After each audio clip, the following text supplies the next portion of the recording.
again with another vlog, and for today's video, we're going to talk about multiplying and dividing rational expressions. So, consistent tayo. May pa-title ulit. But before we continue, we have a rule for multiplication of rational expression, which is, and our procedure for multiplying rational expressions. And it states that they are 4. Procedure 1, 2, 3, and the last one, number 4. And for today's video, we will focus on 3 examples. Example letter A natin is a raised to 5 over 10 multiplied by 5 over a raised to 3 or a cube. Okay, letter B natin, we have 30b squared all over 6c multiplied by 4c squared all over 15b raised to 4. And the last one will be 3d all over 3f minus 12 multiplied by 4f minus 16 all over 12d squared. Masakit na po yung ulo ko. Ayan. Ayan na naman tayo. Okay, titignan natin kung paano natin mas mapapadali para hindi na lalo sumakit ang inyong ulo. Siyempre, tuturo ko ang pinaka-easiest way or techniques kung paano natin makuha ang multiply and simplify each example. Okay? Ready na kayo? Okay. Let us move on to example number 1 first. Okay. Letter A example. Not particularly na kailangan natin sundin yung ating rules and procedure. Okay, disclaimer tayo ha. So, tama yung ating rules and procedure. Sabi ko nga, ituturo ko sa inyo yung easy way or technique ni Teacher Maripa kung paano isosolve ito ng mas madali. Kung paano isi-simplify, multiply, and simplify this. Okay. First, sabi multiply, di ba? Okay, later natin isi-simplify. Multiply first, though we have, sundin pa rin natin yung sinasabi ng meaning kanina.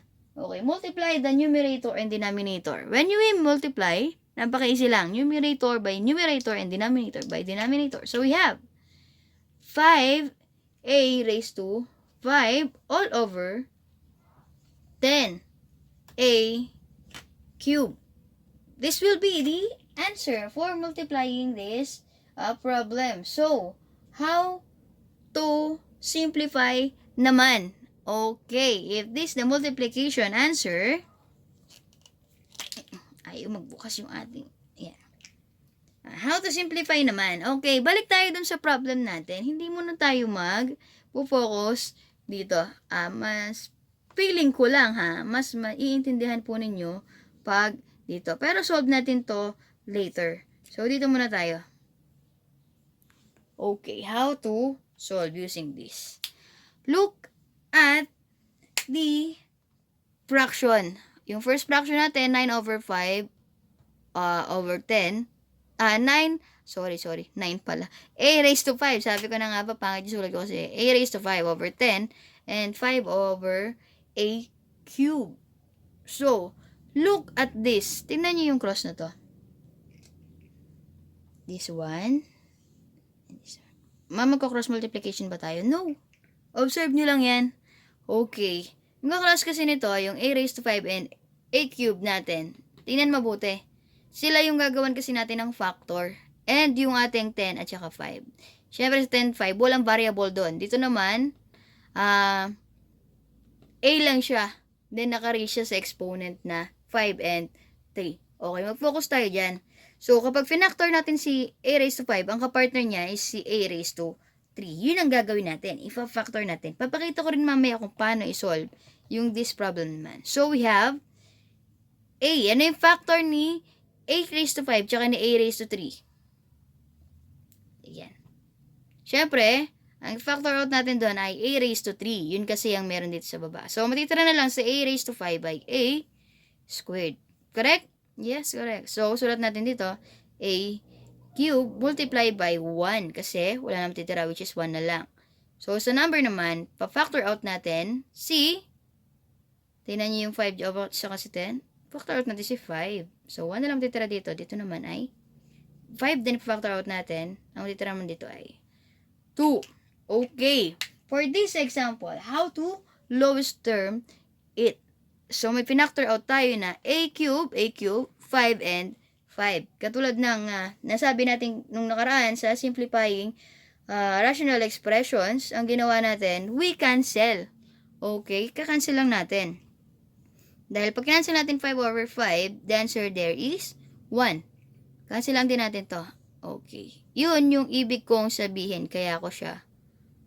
Okay, so, ang matitira na lang po sa ating problem, which is napakadali na lang, a squared times 1, the answer is a squared all over 2 times 1, the answer is 2. And this will be our answer. How to simplify it? Very easy. Okay? In this problem naman, tingnan din naman natin dito.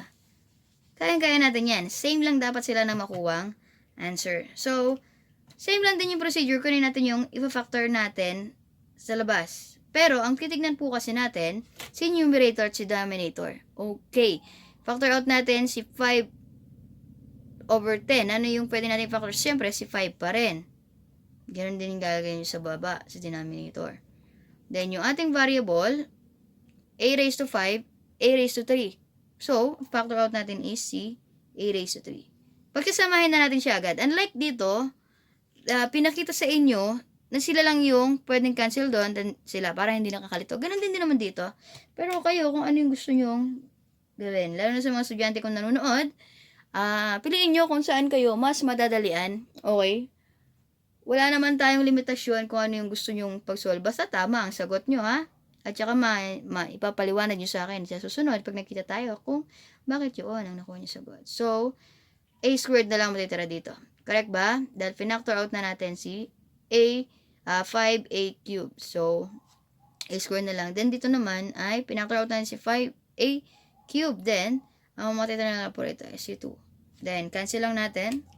Kung ano mas madadalian kayo, wala namang problema sa akin. So, matitira na lang po is a squared all over 2, which is they are the same. Okay? They are the same. So, let us move on to the next example, which is letter B example. Okay? Okay, for our letter B example, we have 30b squared all over 6c multiplied by 4c squared all over 15b raised to 4. Okay, solve muna natin yung operation na binigay natin. Kanina, multiply muna natin. 30 times 4, we have 30, 100, 20, b squared, c squared. Pagtamahin lang natin yung mga variables kasi wala naman pwedeng i-multiply doon. Okay, na pwede magsamahin yung exponent. Okay, sa baba naman, 6 times 15, we have 90.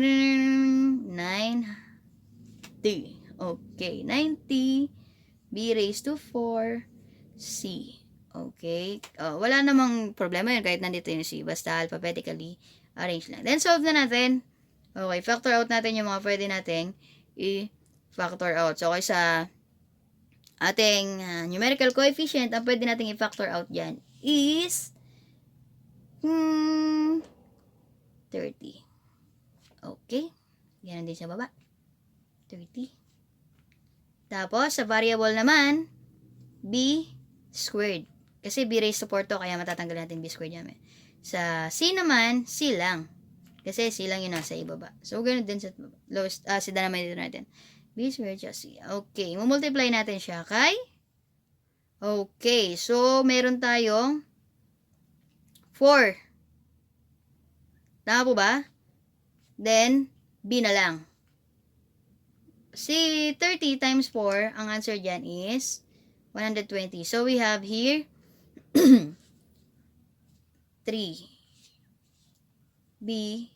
squared. So, this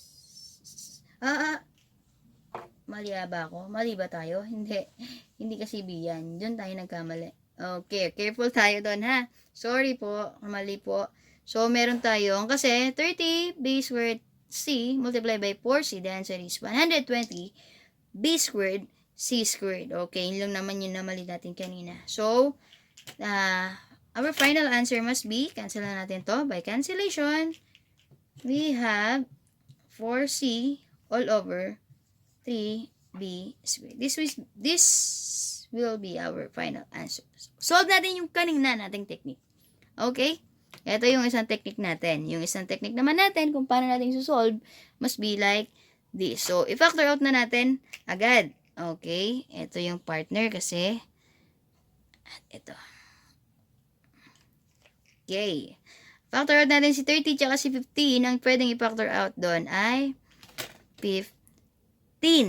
B squared to, ito, b raised to 4. Pwede nating ilabas si b squared. Teka lang, ba't hindi nagsusulat yung ating pentel pen? I'm sorry.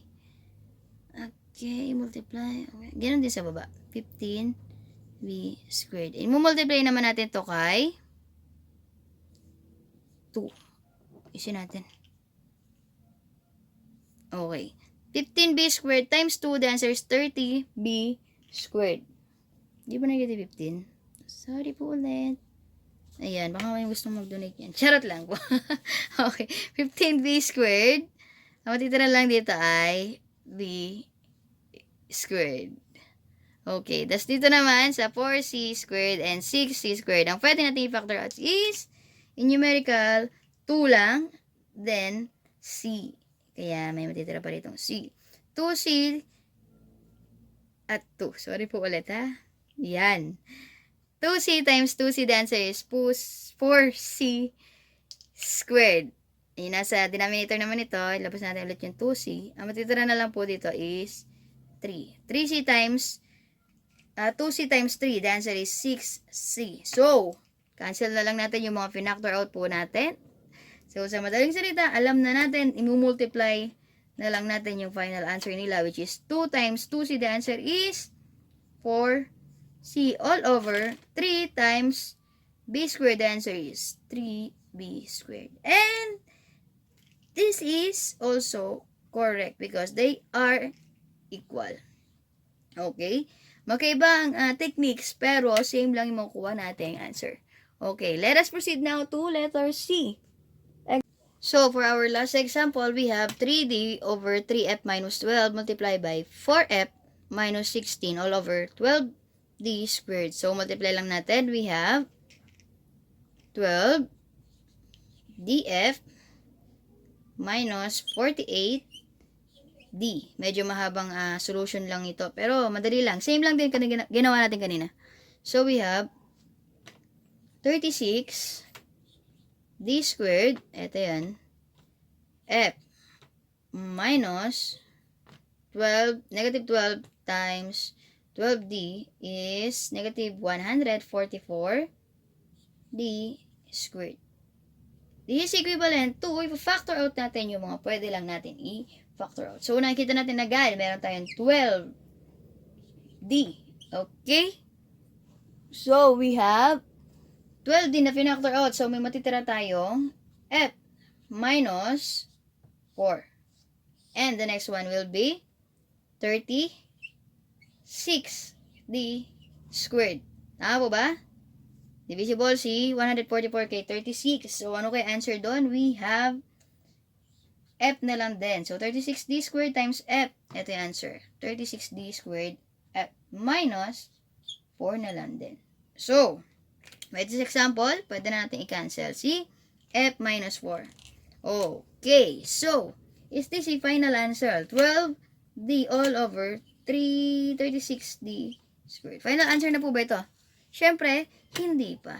Kasi may pwede pa tayong i-factor out din dyan sa dalawa na yan by using or by getting GCM F. So, we have 12d na pwede pang i-factor out. So, 1 na lang yun. Matitira yun. Tapos ito, 12d din. Ang matitira na lang dito is 3d. So, pwede pa natin i-cancel si 12d natin. So, yung final answer natin for this example is 1 all over 3 D. Okay, gamitin natin yung isa nating technique. Tingnan natin kung same din yung lalabas na answer. So, we have 3D. Factor out natin. Ito yung partner niya. Lagyan ulit natin ng bilog. Okay. Oblong pala yan. Para di natin matamaan yung variable tsaka yung numerical coefficient. So, we have 3D. Yun lang naman pwede i-factor out dito sa 3D tsaka 12D square, diba? So, ang titira doon ay 1. So, multiply by, sulit lang natin yan para di mahirapan. So, we have 3D multiply by 4D. So, ganun din sa kabila. Labas lang din natin yung mga pwede nating. So, we have 4. Ang titira dito is F minus 4. Okay, pag pinakita si 4, F minus 4 na lang. Din dito naman is 3 naman. So, matitira is sa loob is F minus 4, 10. Okay. Okay. So, pwede na tayo mag-cancel. Cancel natin to. Cancel natin to. This one and this one. Ang matitira na lang po sa ating problem ay, bakit red? 1 times 4. The answer is 4 all over 3 times 4D. 12D. Is this a final answer? Not yet po. Kasi, pwede pa natin i-factor out. Pwede pa tayong i-factor out dyan sa 4 over 12D. Or pwede pa natin siyang i-lowest term. So, we have 4. Okay, common factor nila is 4. So, we have 4 times 1 na. All over 4 din times 3D. So, our final answer will be, cancel lang natin to, 1 over 3D. And, this is final. They are the same. So, let us move on now to division naman. Division and simplify each. And let us move on now to division of rational expression. And also, we have a rule. The rule for division of rational expression is, and the procedure for dividing rational expressions are, we have 1, 2, 3, 4, and the last is 5. And how to solve this? We need to use the rule and procedure. Okay. Laging tatandaan yung rule na binanggit ko kanina and yung procedure natin. But, syempre, meron pa rin si Teacher Rose nakahanda na easiest technique, how to divide each expression. Nakakita lang ng division, napakahirap na daw. No! Kaya natin yan. Basta, memorize kung paano mag-factor out, mag-multiply, mag-add, mag-minus. Kompleto dapat yun. Okay. Basic lang lahat yun. Okay. Let us proceed now to example letter A.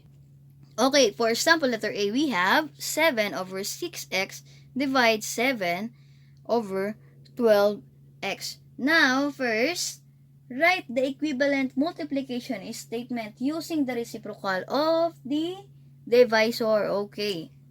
Ito yung divisor kasi natin, diba? So, we have, write lang daw natin to, 7 over 6x. And, ang gagawin kasi natin, i-multiply natin siya. Yes, divide ang ginagawa natin. Pero, this is the rules para hindi tayo mahirapan. Okay? Let's multiply this. But, the divisor was need to be reciprocate or get the reciprocal. So, ang reciprocal, babalik natin. So, we have 12x over 7. Okay. Yan lang. Then, solve na natin using yung ginawa natin kanina na multiplication or multiply and simplify each. So, meron na tayo nakikita. Mamaya, divide na natin. So, solve na natin. 7, 7. Madali na lang yan. So, we have, multiply lang natin. 12 times 7. So, we have 80 for x all over 42x. And the answer will be, factor out po natin, sino? 42, syempre. So, we have 42, x na pwede i-factor out. At may matitira tayo, nakikita pa ba? Yes, of course, sana nakikita pa. So, meron pa tayong natitira dito, 2. So, 42x multiplied by 2, the answer is 84x all over. Lalabas na natin si 42x. Ay, matitira tayong 1 na lang. Siyempre, so, and that is, by doing cancellation, we have the final answer, 2 over 1, or this is equivalent always to 2. Number that you divided by 1, the answer is that number. Always. Okay. By using technique naman kanina. So, ganun pa rin. Babalik pa rin tayo sa multiplication. Yun na ituro ko natin kanina. So, we have 7, 6x multiplied by 12x all over 7. So, i-factor out lang po natin yung pwede, and i-factor out na to. So, 7 multiplied by 1 lang yan. Gamitin natin yung dot na lang. 7 multiplied by 1 din yan. Factor out natin si 6 tsaka si 12. Pwede natin factor out si 6x. 6x multiplied by 1 multiplied by 2. Okay, by cancellation, napakadali na lang. Cancel na natin 7, 7, 6x, 6x. Ang matitira na lang, 1 times 2, the answer will be 2, 1 times 1, the answer is 1. So, 2 over 1 is always equivalent to 2. And they are the same. Okay. Same pa rin. Yung divide lang, get the reciprocal of our divisor lang. So, example, letter B na tayo. So, for example, letter B, we have a raised to 5 all over 4 divided by 4a squared. Okay. Ito, meron tayo ditong hindi fraction. So, anong gagawin natin yan? Get the reciprocal of our divisor daw. Okay. Alam naman natin na any numbers na given, they are always equal to that numbers all over 1. Diba? Any numbers that you divided by 1, the answer is always this number. Kung ano man yung given dyan. Okay po? So, pag ni-reciprocal lang po natin yan, kaya pinakita ko lang siya, ganito lang po. A raised to 5 all over 4 multiply by, yes, 1 4a squared. Then, simply multiply a raised to 5 16a squared. And, factor out yung mga pwede nating i-factor out. Ano lang yung pwede nating i-factor out? Which is letter o variable a squared lamang. A squared. Dito ay a cube all over a squared. And we have 16. And our final answer will be, kakancel na natin tong si a squared. And we have a cube all over 16. This will be our final answer. Kasi hindi na natin pwedeng i-lowest term. Yan o. Try natin yung isang technique na tinuro ko pa. Okay, so we have, same lang din, reciprocal of the divisor. So we have a raised to 5 all over 4 times 1 over 4a raised to 2 or a squared. So, if factor out natin, pwede natin factor out. So, meron po tayo, ngayon na naman siya. So, a squared. Itong dalawa na to, ha? Meron tayong a cube. I-multiply natin. Ito rin, a squared lang yung pwede natin labas. So, we have 4. Then, wala naman pwedeng i-factor out kay 1 tsaka kay 4. Then, write lang natin siya. Then, so, pag pinactor out na natin siya, meron tayong, ayun na naman, ang pinafactor out ay si a squared. Sayang naman, nabura na naman tayo. Sorry po ulit. Ayan, a cube times 1, the answer is a cube. And, yes, hindi natin isulat. 4 times 4, the answer is 16. And this will be our final answer. And they are equal pa rin. So, madali lang. Kapag divide or division, yung ginagawa natin, kaya lang din, gamitin natin yung procedure. Get first the reciprocal of the divisor, then simply multiply. Okay, and the last example will be, And this will be our last example, letter C. So we have 16 minus x squared all over x squared plus 2x divided by x minus 4 all over a squared minus 4. So, magagamit natin yung space na buo. Mamaya natin gagamitin yung isang technique kasi medyo mahaba yung ating expression. So, mahaba lang yan, pero madali pa rin. Okay. Get the reciprocal of our divisor. So, i-write lang natin siya. 16 minus x squared all over x squared. Pag may namaling sulat, sabihan nyo ako agad. Paano nyo sasabihin? Okay. Multiply. That nalang gamitin natin kasi puro x yan eh. Para hindi malito. X squared minus 4 all over x minus 4. Okay, simply multiply na lang. Okay? So, hindi natin papahabaan kung paano i-compute na multiplication yan. Multiply lang natin numerator by numerator, denominator by our denominator. And the answer is, imbes na i-multiply natin itong dalawan to, observe muna natin. Okay? Anong na-observe natin kay 16 minus x squared and x squared minus 4? Okay. They are perfect square. So, kung perfect square sila, i-factor out na lang natin agad-agad po. Kasi pag nag-multiply natin yan, magiging raised to 4. Mamaya, ipa-factor out lang din naman natin. So, para mapaikli ang ating storya, i-factor out natin.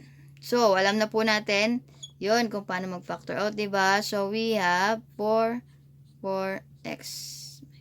O yung hindi nakakaalam, panoorin yung mga previous videos natin. Okay po. Para, for the sake of our time, hindi tayo mapatagal ng sobra-sobra. Ito, ganun din si x squared. Perfect square kasi siya. So, we have, factor natin, x to perfect square. So, plus, minus. Okay. And then, we have, factor out na natin yung nasa ibaba. Pwede natin i-factor out. So, actually, hindi na natin gagawin yung isa pang techniques. Okay? Isa pang technique. Wala palang isa dulo. Isa pang technique natin. Kasi ito na yung ginagawa natin ngayon. Pina-factor out na natin with this one. And, ito i-factor out natin. Tingnan natin kung pwede i-factor out yung iba pa dyan. So, we have, factor out natin si x. So, x plus 2 multiply by x minus 4. So, ayun na naman. Marami na naman. Cancellation na tayo. By cancelling, tingnan mabuti. Cancel natin ito. Yung pangalawang technique natin, ito na yung ginagawa natin ngayon. Okay? Ang naiba lang, nag-multiply. Hindi naman naiba. Hindi pala natin multiply. Finactor out na natin agad. Or finactor na natin yung ating mga perfect square. So, cancellation na. Cancel. And cancel. Mali na naman po kayo na kinancel. Oo nga, nauuso yung mali ngayon. So, hindi pwede i-cancel kapag hindi sila magkawa ka. X plus 2 yung kinancel ko. So, automatic x plus 2 rin i-cancel natin. So, sa madaling salita, we have 4 plus x multiply by x minus 2 all over x na lang. So, is this our final answer na ba? Siyempre, hindi pa. Okay? Sisimplify pa natin siya into lowest term. So, kailangan pa natin ipag-multiply yung binomial by binomial. So, we have, okay, yung, paano tawag yung dati? Euler distribution property. So, bilis na lang po natin. So, we have 4x and negative 8. We have plus x squared. Kasi ito sa dulo. We have negative 2x. Then, combine like terms na lang tayo. Combine like terms all over x tayo. Combine like terms natin na hindi nakakasya. Okay. Dito natin lagay.